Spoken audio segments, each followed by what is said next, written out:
Hi,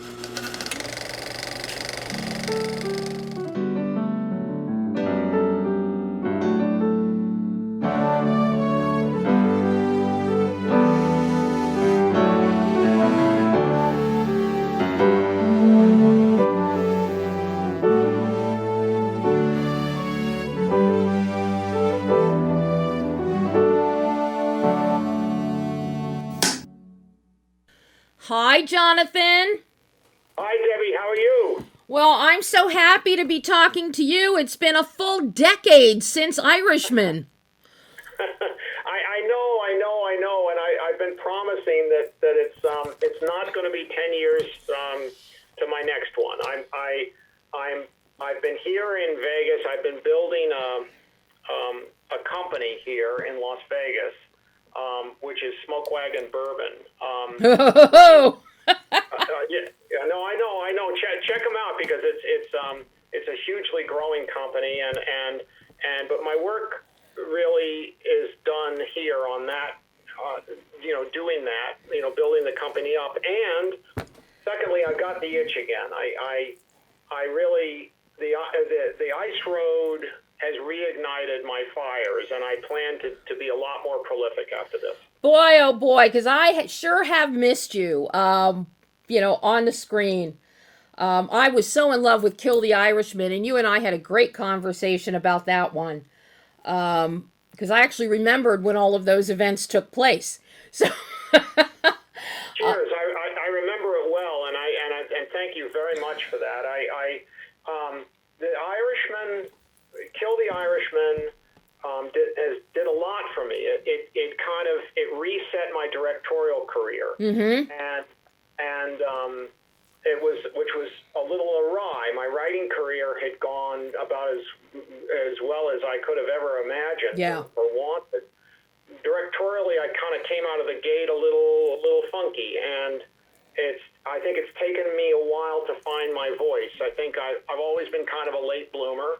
I only started screenwriting when I was 31 years old, so I was a lawyer for some time. So I feel like this is a new beginning, really, for me, and I'm very happy with the Ice Road, how it came out. As you know, I work in this action adventure world consistently. I do it because those are the pictures that I loved so much during the golden window of my youth, and so it's going to be a very exciting time, I think. Well, I can't wait. And I know last time, you and I had talked about lawyers because you were a lawyer, got into film writing. I was juggling film criticism, producing, and being a lawyer at the same time.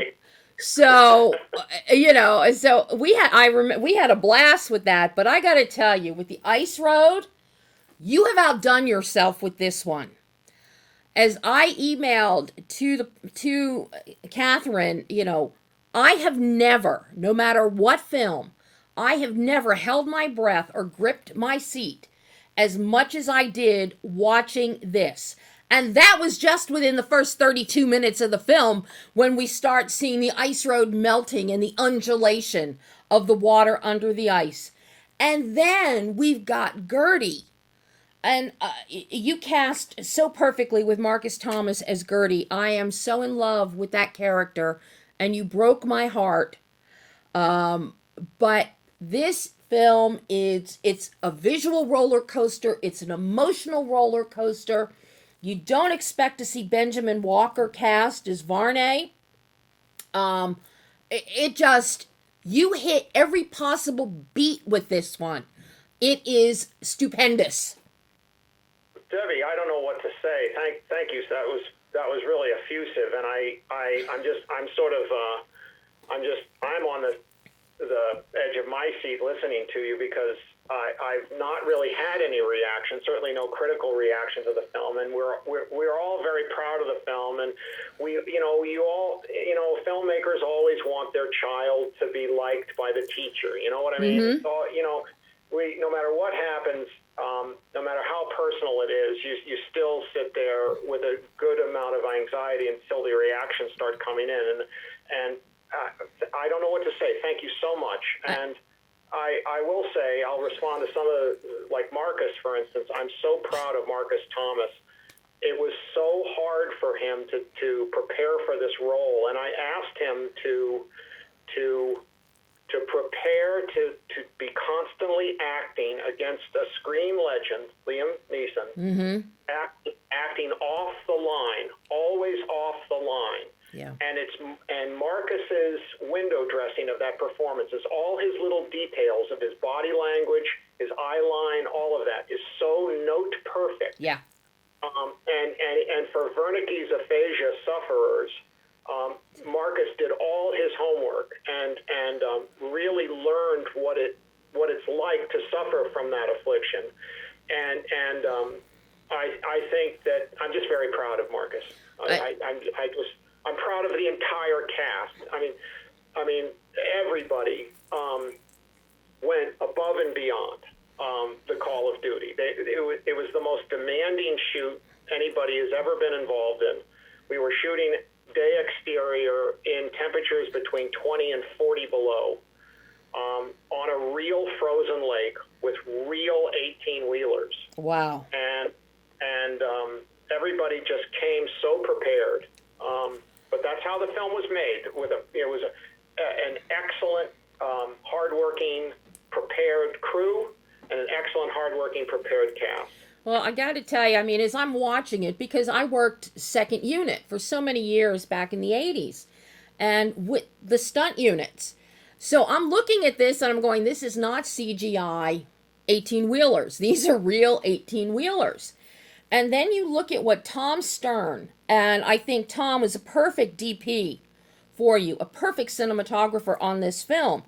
After seeing what he did with water and action with the Meg, on top of everything he did with Eastwood, what he captures with reflection and refraction, because as we all know, shooting in white on white snow and ice, it's the death for a cinematographer.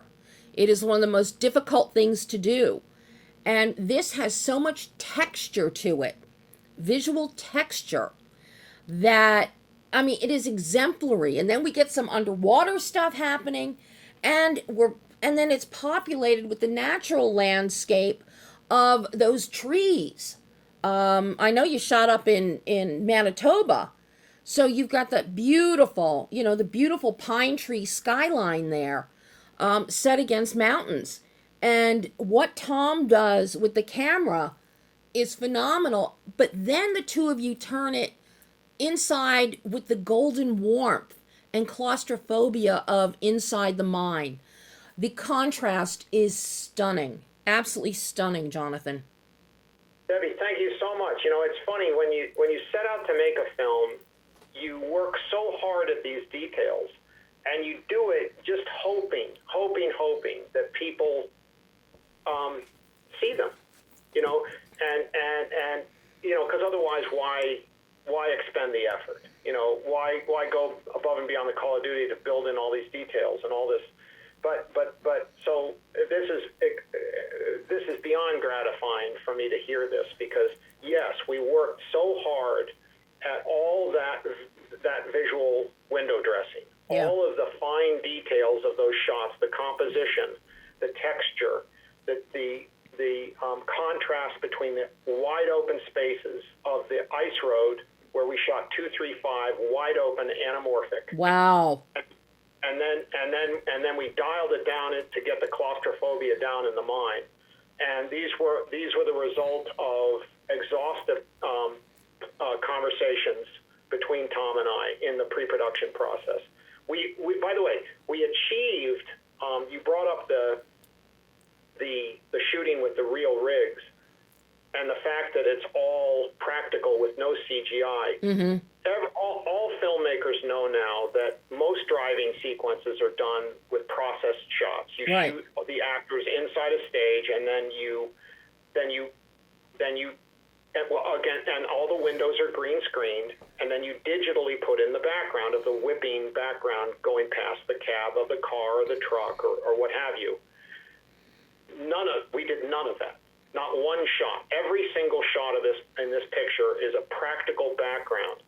Now, Now, the way we did that was Al Corley had a relationship with PACCAR, the parent company of Kenworth, and Kenworth supplied full cabs, truck cabs, to the production, which we then mounted on Ford F-550 pickup trucks. Mm-hmm. And so our cast was able to be at the wheel of these trucks with a stunt driver driving the Ford F-550 directly below us, and Tom Stern and I stuffed in the sleeper cab directly behind the actors. Oh. And then we married that against live action footage of real trucks on the real frozen Lake Winnipeg. Wow. That's how we pulled it off. Yeah, yeah. It is absolutely breathtaking. And then you get the snowmobile chases, the F-150 chase, the semi chases up in the mountain on the snow road. And you give us a really great vista, a location establishment shot. So we see what's happening up there. And then you take us into the actual chase sequences. And it is really, you are on the edge of the seat watching this, because it is treacherous there anyway. And then you're ramping up speeds. You've got these big rigs, even if it's just a cab, and one that has the actual trailer. It's just amazing watching this. This is like the equivalent of what the Russos did practically in some of the Marvel Avengers stuff. It's phenomenal. Cheers. By the way, those stunt drivers driving those big rigs, they're the best in the world. Yeah. They brought in the absolute best drivers in the world to pull that off. Oh, just amazing. How challenging was the editing here? I know you worked with Doug before for Irishman. And Doug he always amazes me with what he does. I loved what he did with Gold and with Arbitrage, two totally different films. But he has such a knack for timing, be it the holding those slow dramatic moments, the emotionality, holding the camera on Marcus's face, on Liam's face, in moments of sorrow or joy is incredible. How challenging was this edit for you and Doug?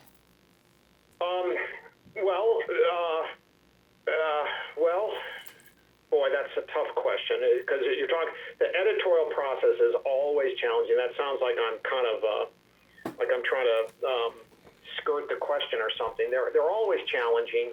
This one, I think, was more challenging in that we wanted to strike a constant tone of tension and pressure, but let the emotional moments breathe. Mm-hmm. And that was probably the biggest challenge, to bounce back and forth from the emotional, dramatic tension moments to the absolute hairy, balls to the walls action sequences. Mm-hmm. And that's always a tough thing. And we just, you put it through the ringer, Derry. You pound it and pound it and pound it, and you do different cuts. You sleep on it. You look at it in the morning, and you just keep going. But the reason why, Doug is a fan of these kinds of movies, of action adventure movies, and he understands the pacing of them, and he also understands that they have to be rooted in emotion. Mm-hmm. If you don't have the emotion, they just won't come off. They'll be dismissed.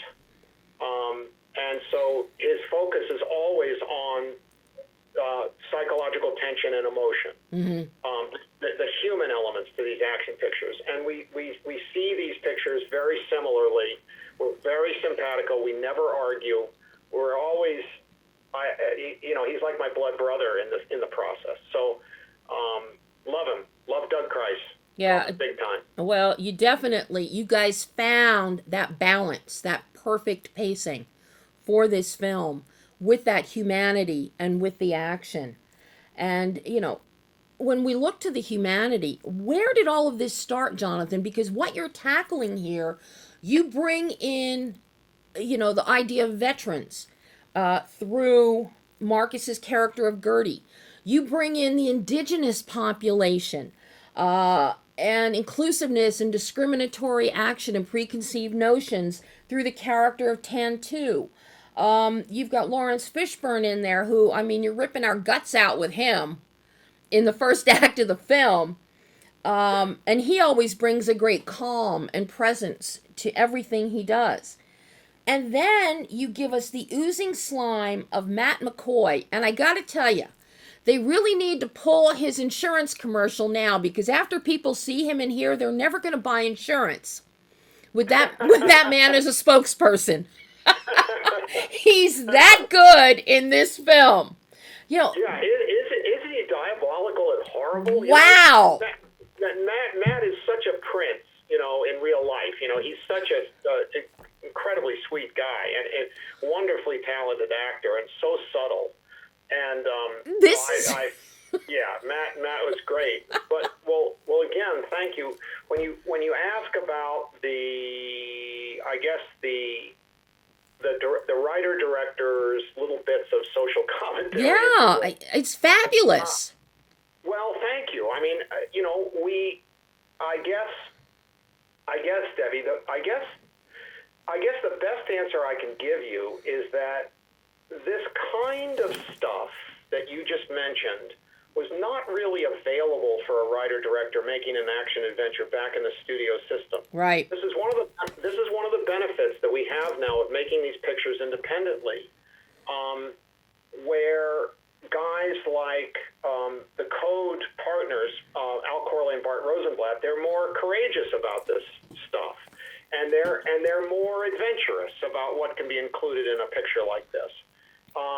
And so you don't get browbeaten by the old studio system, which would try to squeeze anything like that out of a picture, because for fear that it was too controversial or it would offend somebody. And I know we live in this era of what's called political correctness, but at the same time, filmmakers still, they seek ways to add a little bit of their own commentary on world events or social mores, something like that. And I'm glad we had the opportunity to do that. I'm very pleased with those aspects of the film, especially the Amber Mid-Thunder indigenous First Nations stuff. And she's so great delivering those lines. She's so dry. She's got a wonderful comedic talent. Doing that, I cast Amber a lot because of the line readings during the casting sessions. She delivered those lines so well, but still, I was very pleased to get her performance. One last question, Jonathan. Now that you're back in the saddle again with the Ice Road, what did you learn about yourself as a filmmaker, as a writer-director, at this stage of your life with this film that you will now take forward? Besides the fact that bourbon helps, what will you take forward into your future films now? Debbie, I feel like it's a whole new game. It's a whole new ball game for me and my directorial career, and I'm really stoked. And this is a guarantee. The action adventure fans are going to get a lot more from Jonathan Henslleigh in the next few years. A lot more, believe me. Thank God.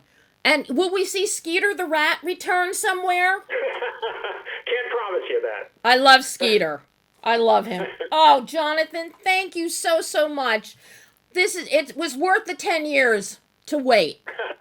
Thank you, Debbie. Thank you so much. Thanks. Bye-bye. Okay. Bye.